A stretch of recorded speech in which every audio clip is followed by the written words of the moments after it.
Long, long ago, when all things were new, our world was a magnificent place. It still is.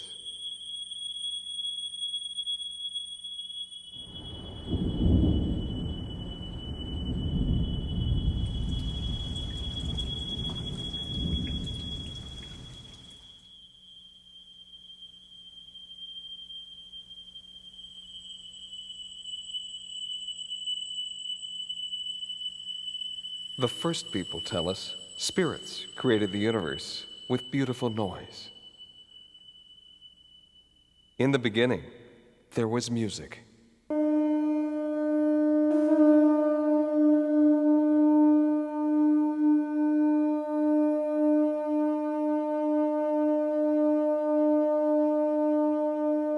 The word universe means one song, and that song is filled with harmonic overtones, a quality of voice that sounds out of this world.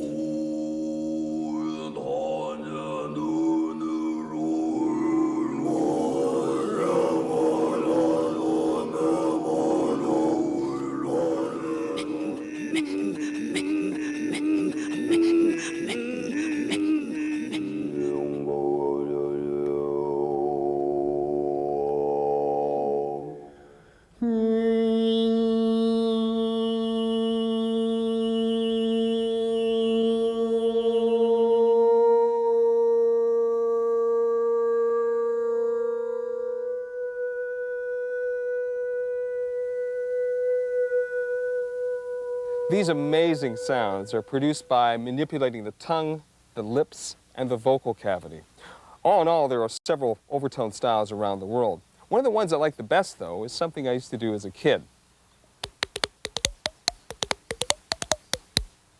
Well, we do things a little bit differently now. Add a fundamental pitch with a vowel sound.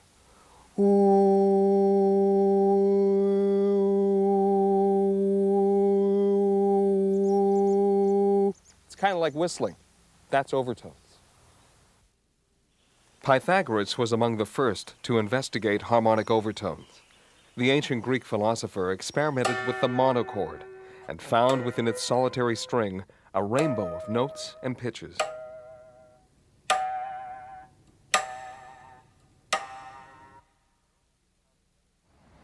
During the Italian Renaissance, scholars calculated the mathematics of a universal harmony, the music of the spheres, and believed it was possible to attune the world to it.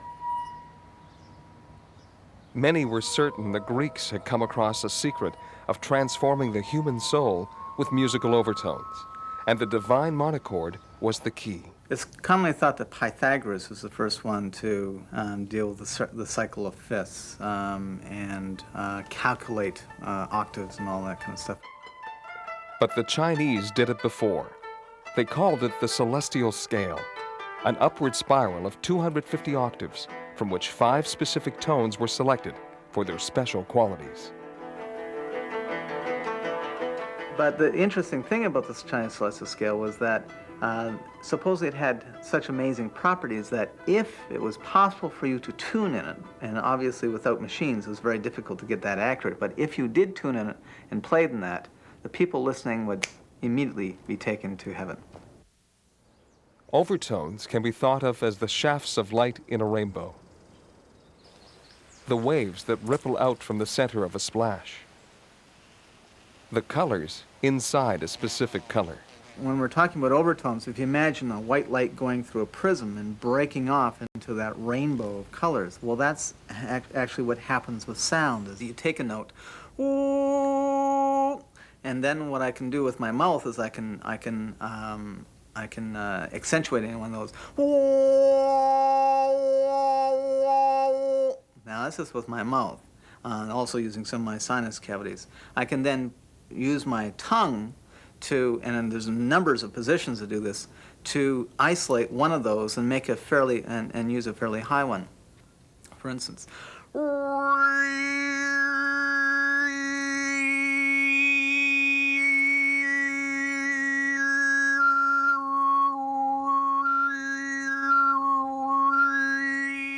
There's a wonderful story of how overtone singing and harmonics first came into the world.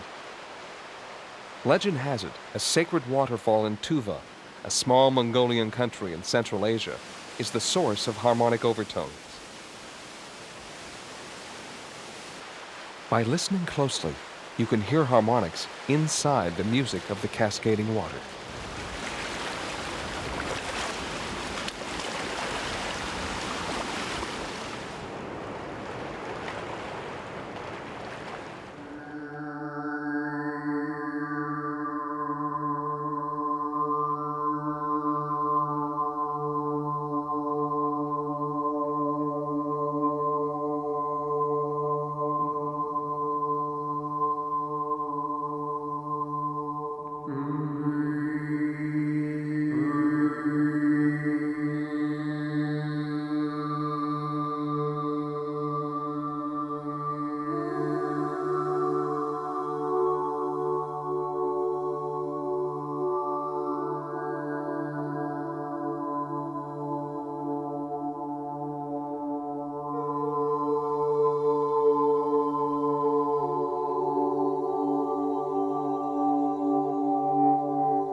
In sacred caves in Central and South America, Mayan sorcerers, shamans, are said to have been able to create light out of darkness by using their vocal harmonics. Well, how could they do it? I didn't have the greatest luck back there, but this might be the source of the shaman's power. It's a quartz crystal. There's some science to this. According to IBM researcher Marcel Vogel, quartz crystals can oscillate and resonate to certain harmonic frequencies. Finding the correct pitch is a bit of a problem, but once that's done, quartz crystals have an ability to turn sound into light. Everything in life is made up, the Torah says, with kol ve'or, light and sound. And so therefore light, which is through meditation and visualization, and sound, which is through toning, are our methods for communicating with God. According to the Kabbalah, the mystical esoteric teachings of Judaism, the ritual chanting of vowel sounds are a gateway to the divine. Certain letters of the alphabet and special word combinations have extraordinary power. They also produce overtones.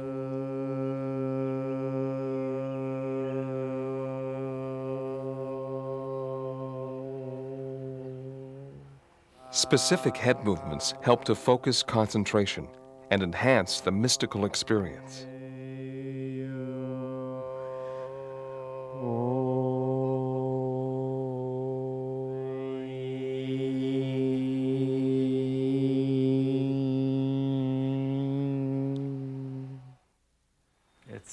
It's a source of great pleasure, and it's an experience of bliss and delight when it's done completely.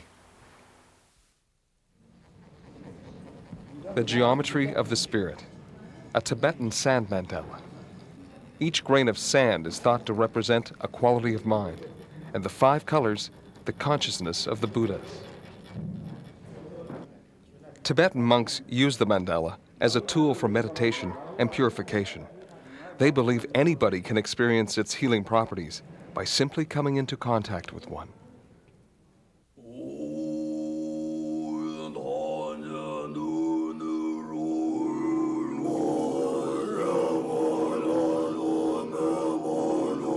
Sound is medicine too. Through the power of meditation and vocal harmonics, the listener's body, speech, and mind are purified.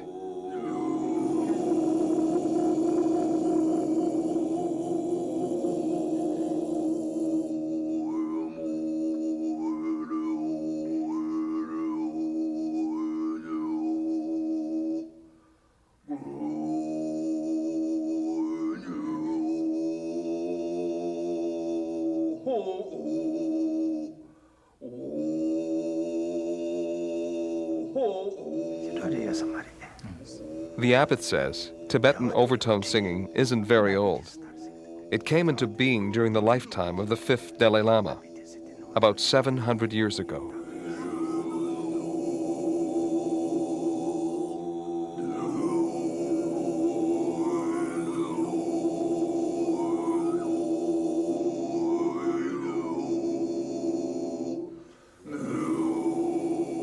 Why do they chant? Well, intention is to help people, right? Help others to release from sadness, fear, and anxiety and delusions, right? So when you sing and chant, it gives you uplifting feeling, good feeling, positive feeling, happiness.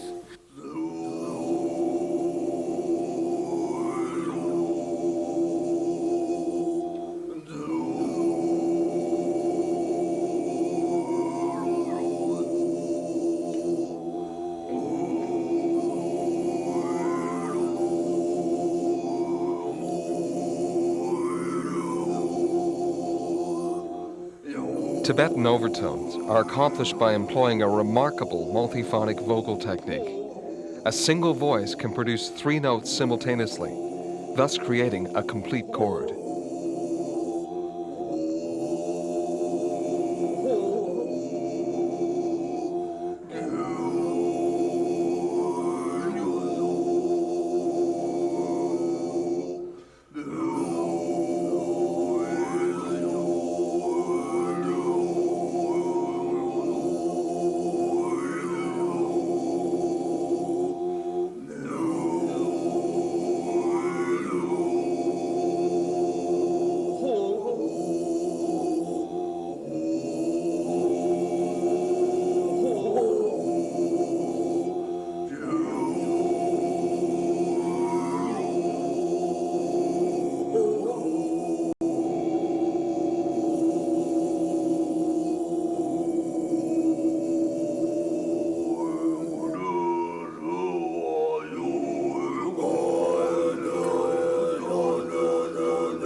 Tibetan harmonic chants are sung in Sanskrit, an ancient language from India that's said to link our world with the spiritual plane. The story is the Sanskrit languages come from the God realms, come down to the earth, from the heaven. So it's not ordinary word. We sing in Sanskrit because Sanskrit words, the mantra has a special power. The vowels have the special power.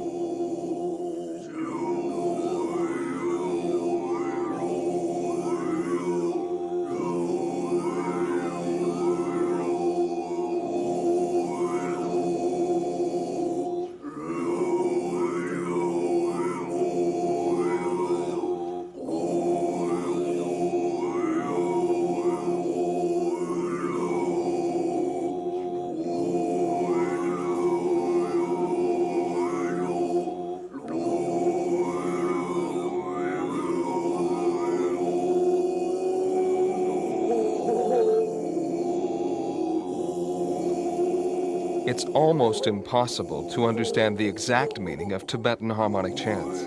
The words are deliberately obscured and either sung very quickly or extremely slow. Even Tibetan people, ordinary Tibetans, don't understand a lot of times what they're chanting, what kind of pujas are they doing, because these tantric chantings are they are sacred chantings, and they are also secret chantings.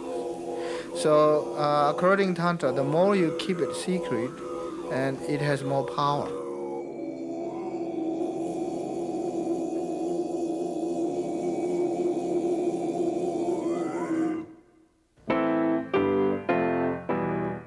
There's no secret to music in the West.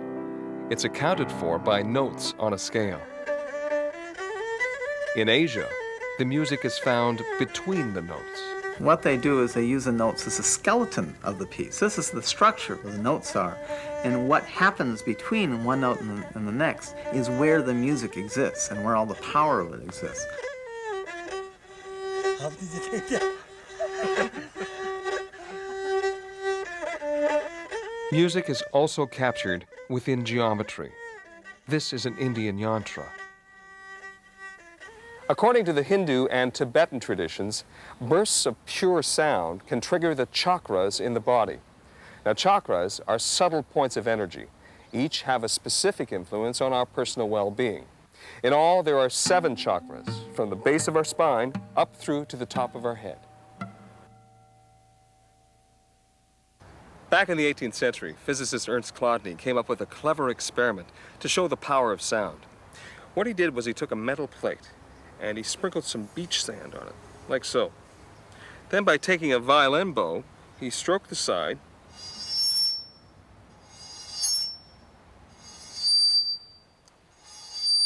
and voila, mandala pattern.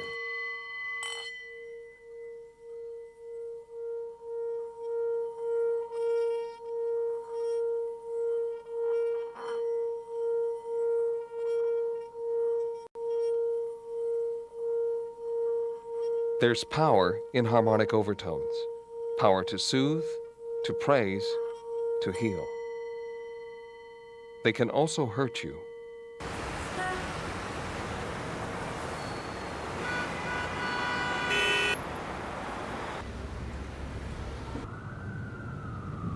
The crash and clatter of our modern world may be doing us harm. In 1990, scientists experimented with 2 groups of rats. The first heard a continuous loop of classical music. The second was bombarded with a barrage of drum beats. The rats that lived with incessant noise had trouble learning, and the physical structure of their brain cells was permanently changed.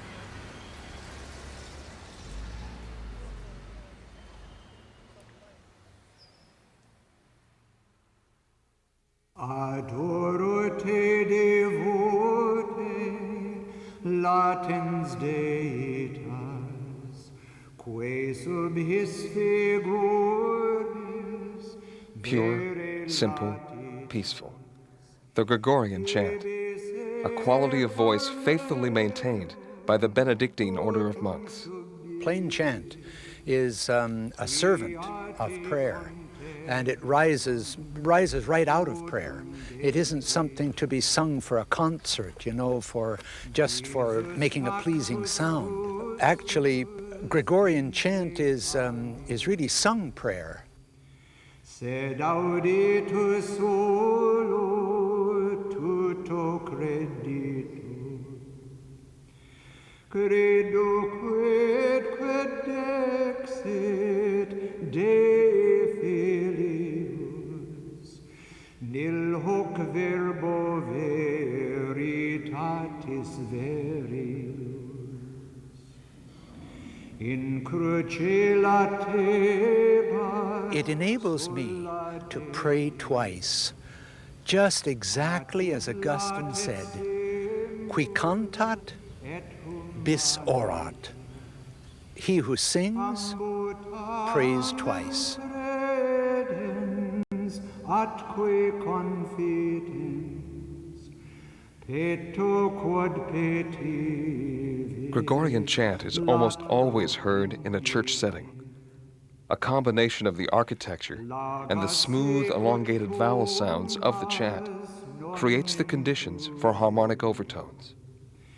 Deum tamen meum te confiteo, ac me tebe semper magis credere, in te spem habere, te diligere.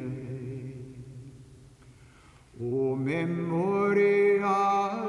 There's no indication that Pope Gregory himself ever wrote a single Gregorian chant. Indeed, he sent his missionaries out from the Vatican to look for new music, and he instructed them to bring it back to Rome. Pope Gregory was once reported to have said, "There's no reason why the devil should have all the good songs." De te vivere, et te illi semper, dulce sapere. Pie pellicane, Jesu Domine. For hundreds of years, the Benedictine order has observed a rigorous schedule of chanting. In the 1960s, a group of European monks became inexplicably ill. Doctors were mystified, until it was discovered the monks had stopped chanting for several months, an attempt to adapt to the times and the Second Vatican Council. They resumed their chanting and made a speedy recovery.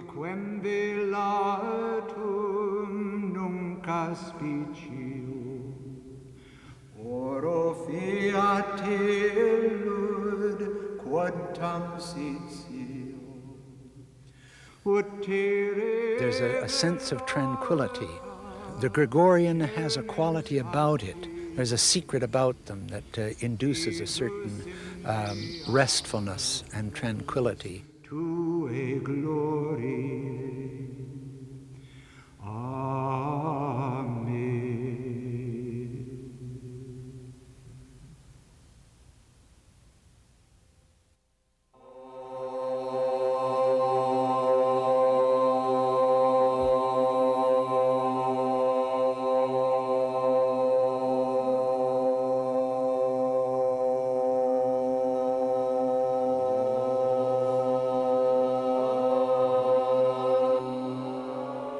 Knowledge about the power of vocal harmonics and overtones, familiar for centuries in the East, is now making its way into the Western mainstream. This workshop is part of a growing trend. Often advertised as stress reduction, holistic healing, and music therapy, people of all ages are learning how to sing and chant overtones. The easiest way to do this is doing the sound Oreo. And it was a Sufi singer in Seattle that showed me this was the easiest way to do it, and it's fun. And then you get a cookie at the end. So.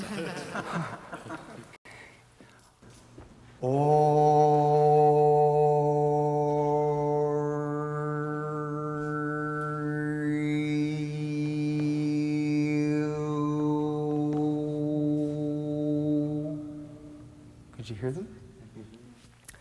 So who'd like to do the first? Oh, Yuri.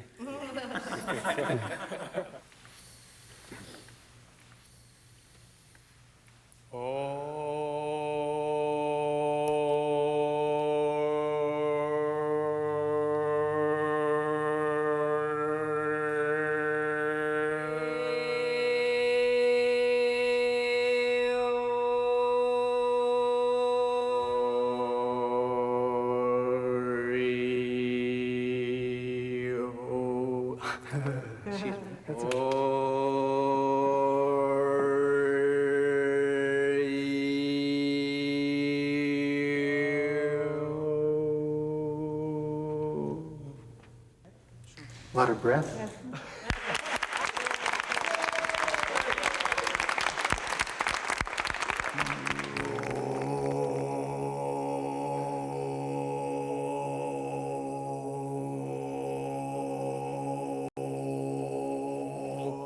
Can we go down? Sure. Oh, no, you went really low. Oh, come on, just for fun. I can't Jerry. get down that low. Just doing it right now. Well,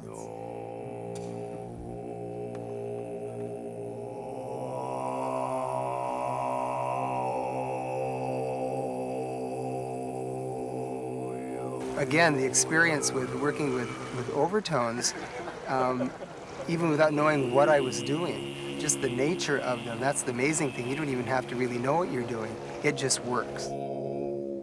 Believe it or not, this feels really good. So try this. This is really interesting.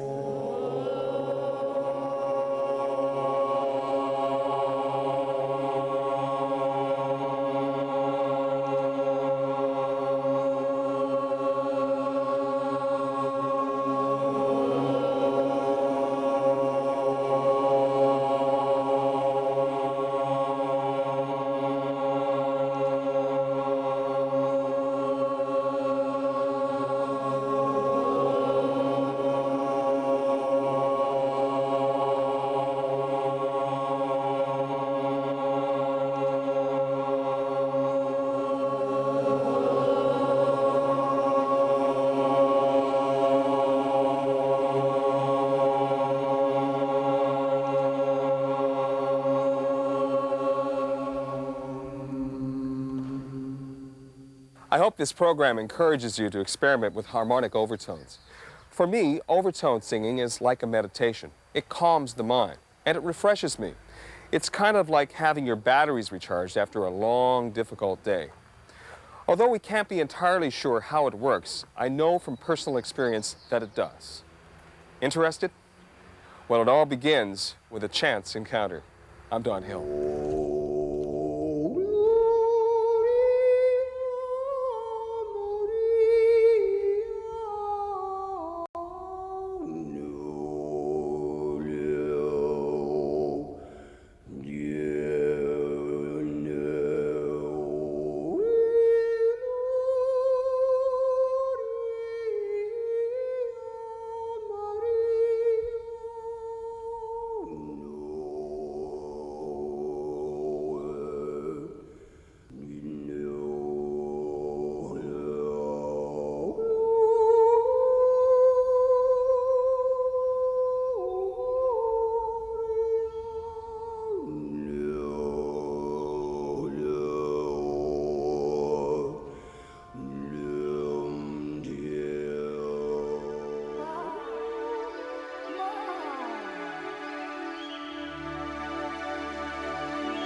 You can purchase a home video of this program. It features an additional 20 minutes of song and sacred dance by the Ganden Jangtse monks. Call the number on your screen.